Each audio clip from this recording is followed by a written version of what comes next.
जय हिंद। प्रभात पाठशाला अर्थात सुबह की ऑनलाइन पाठशाला में आप सभी का स्वागत है। संस्कृत जब कंप्यूटर बना था उसके लिए सोचा गया कि कंप्यूटर को के लिए कौन सा भाषा प्रयुक्त किया जाए, तो उसमें संस्कृत को अपनाएंगे। क्योंकि कंप्यूटर के पास अपना विवेक नहीं होता है कि वो कुछ हम जो करेंगे, हम जो उसमें टाइप करेंगे वो उसे ही सुनेगा। अगर हम बोलते हैं आई नो, तो वो आई नो ही सुनेगा। और हम जानते हैं कि इंग्लिश में एक वर्ड्स के बहुत सारे अर्थ होते हैं, जैसे नो, एनो, नो भी होता है और के एन ओ डब्ल्यू भी नो होता है। जब हम आई नो बोलते हैं तो एनो भी सुन सकता है और के एन ओ डब्ल्यू भी सुन सकता है, लेकिन संस्कृत में ऐसा नहीं है। तो इसलिए टॉकिंग कंप्यूटर के लिए प्रयुक्त भाषा संस्कृत को अपनाया गया। हम संस्कृत ग्रामर बेसिक स्टार्ट किए थे, जिसमें वर्ण विचार सबसे पहले स्टार्ट किए थे। तो वर्ण विचार के जो वर्ण के दो प्रकार होते हैं, अच और हल, उसके बारे में हम पिछले वीडियो में देख चुके हैं कि अच क्या होता है, हल क्या होता है। तो इस वीडियो में जो हमारा टॉपिक है वो है उच्चारण स्थान। वो है हमारा उच्चारण स्थान। जैसे हिंदी में उच्चारण स्थान जब हम देखते हैं तो अलग अलग होता है कि ये कंठ से, तालु से, या मूर्धा से, लेकिन संस्कृत में ऐसा नहीं है। संस्कृत में सिर्फ 13 सूत्र होता है, जिसे अगर हम देख लेते हैं तो हमारे वर्ण, जितने भी वर्ण वर्ण होते हैं, उनका उच्चारण स्थान क्या है वो हमें पता चल जाता है। तो सबसे पहले हम ये जानते हैं कि उच्चारण स्थान होता है।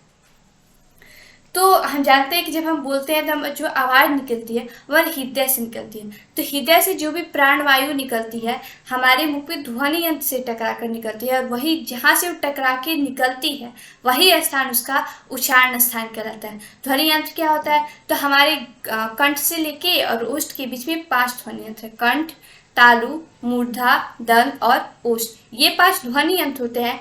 जब भी हम कोई वर्ण को बोलते हैं तो इसी से आके टकराते हुए जब बाहर निकलती है, तो जो हम जैसे क बोल रहे हैं, क बोली तो हृदय से आवाज निकला, कंठ पे आके टकराया क, तो क का उच्चारण स्थान हो गया क। च बोले तो तालु से आके टकरा के बाहर निकला, तो उसका उच्चारण स्थान च हो गया। यानी जब हम कोई भी वर्ण बोलते हैं और वो जिस ध्वनि से टकराकर बाहर निकलती है वह उस वर्ण का जो होता है उच्चारण स्थान कहलाता है। तो हम देखते हैं उच्चारण स्थान के कौन कौन से सूत्र हैं। इसमें हमारे कुल 13 सूत्र होते हैं, जिसमें प्रत्येक सूत्र को अगर हम याद कर ले तो हमें पता चल जाता है कि किसका उच्चारण स्थान क्या है। सबसे पहले है इसका अकु विसर्जनियाना कंठा।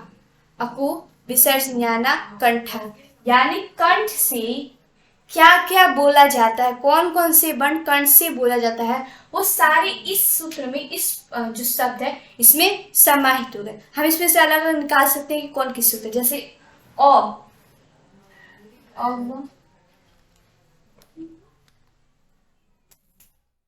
है तो अ से अ हो जाता है और आ हो जाता है, जो कि कंठ से बोला जाता है। कु से हमारा कवड़ आ जाता है। हम इसी में से निकाल लेते हैं कि किससे कौन, किससे अ है तो अ से अ और आ हो गया, कु है तो कु से कवर हो गया, और हमारा वी से विसर्ग हो गया। यानी अ, आ और कवर और विसर्ग, ये जो होता है इसका उच्चारण स्थान जो होता है वो कंठ से होता है। यानी अकु विसर्जनियाना कंठा, यानी कौन कौन से कंठ से होंगे, अ, आ, कवर और विसर्ग। तो ये हो गया हमारा, क्या हो गया कि ये कंठ से बोले जाते हैं, जो कि पहला हमारा सूत्र। दूसरा सूत्र है ईश्वर साना तालु, यानी तालु से क्या क्या बोला जाता है, तो ई, इसी से हमारा 2 ई आ जाता है, एक छोटी और एक बड़ी। शू से शवर, शवर में 5 आते हैं, छ, छ, ज, झ और य सारे आ जाएंगे, य और ये स। इतने जो हमारे हैं वो तालु से बोले जाते हैं, ई, चवर, य और स। तो ये भी जो है जितने भी हैं वो किसे बोले जाते हैं, तालु से, यानी ईश्वर साना तालु। उसके बाद तीसरा हमारा जो सूत्र है वह है ऋतुर साड़ा मूर्धा। री, तो इससे री, और हम संस्कृत में जानते हैं कि 2 री होता है, एक छोटा होता है और एक बड़ा होता है। तो एक री से दोनों दर्शा देंगे हम। री, टू से तवर्ग र श, तो हमारा री, बड़ी री, तवर्ग, र और स, ये जितने भी हैं उसका उच्चारण क्या हो गया? मूर्धा हो गया। यानी हम एक वर्ड से क्या क्या उच्चारण में आने वाला है हम सबको निकाल दे रहे हैं। आगे का चौथा है हमारा ऋतु लसाना दंता, यानी दंत से, दांत से क्या क्या बोला जाता है वो है। री से ली, तू से तवर, ल से ल, स से श, ये हो गया दंत से। अब ओष्ठ, यानी ओष्ठ से क्या क्या बोला जाएगा? ऊ से छोटी ऊ, बड़ा दोनों हो जाएगा। पू से पर, पू से पर हो गया।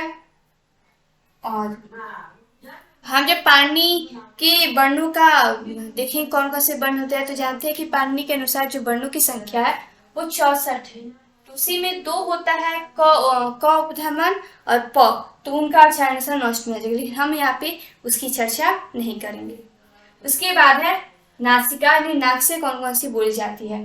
तो हमारे जो स्पर्श वर्ण होता है उसके जो लास्ट वाले होते हैं, जैसे क है तो अंग, य, ड़, न और म, ये जो 5 होते हैं ये पूरे किससे बोले जाते हैं? नासिका से बोले जाते हैं। य, म, ड, ड़, न, तो ये 5 हुए क्या हो गए? हमारे नासिका से बोले जाते हैं।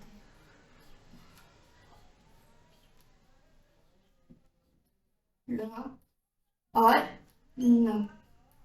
उसके बाद कंठ तालु, यानी कुछ ऐसे वर्ण है जिसमें हम कंठ और तालु दोनों का यूज करके बोलते हैं, वो है एदौत, यानी ए, ये दोनों जो होते हैं हमारे एदौता होते हैं, जो कि कंठ और तालु दोनों से बोले जाते हैं। उसके बाद आता है औदता कंठोष्ठ, यानी जो कंठ और ओष्ठ से मिलके बोले जाते हैं वो होते हैं ओ, यानी औ, एक औ है, ओ और औ, ये जो होते हैं हमारे कंठ और ओष्ठ से बोले जाते हैं। उसके बाद है वाक्रास्य दंठोष्ठ, यानी जो दांत और ओष्ठ की सहायता से बोले जाते हैं वो दंठोष्ठ कहलाते हैं, और वो है हमारा वो। तो इस प्रकार हमारे जितने भी वर्ण है उच्चारण स्थान, अगर हम 13 को याद कर ले तो हम बहुत आसानी से निकाल सकते हैं कि किसमें क्या होगा। जैसे कोई बोला कि व का उच्चारण स्थान क्या है, हमें सूत्र याद है वाक्रास्य दंठोष्ठ, यानी व का उच्चारण स्थान दंठोष्ठ है। अगर वैसे हो गया कि उ का उच्चारण क्या है तो हमें याद है कि उपपदमान या ना ओष्ठ, यानी उनका उच्चारण क्या है? ओष्ठ है। तो ऐसे हम सूत्र के माध्यम से किस वर्ण का उच्चारण क्या है उसको हम पता कर सकते हैं। तो हमारा सूत्र। और वर्ण विचार में संस्कृत में एक बहुत इंपोर्टेंट टॉपिक है, वो है प्रत्यय। प्रत्यय जिसको मतलब हिंदी ग्रामर में जब पढ़ते हैं तो नहीं पढ़ते हैं, लेकिन संस्कृत में जब पढ़ते हैं ग्रामर तो उसमें हम प्रत्यय को पढ़ते हैं। तो आगे के वीडियो में हम प्रत्यय के बारे में जानेंगे कि प्रत्यय क्या होता है, इसके प्रकार कितने होते हैं और इसका यूज कहाँ होता है। जय हिंद।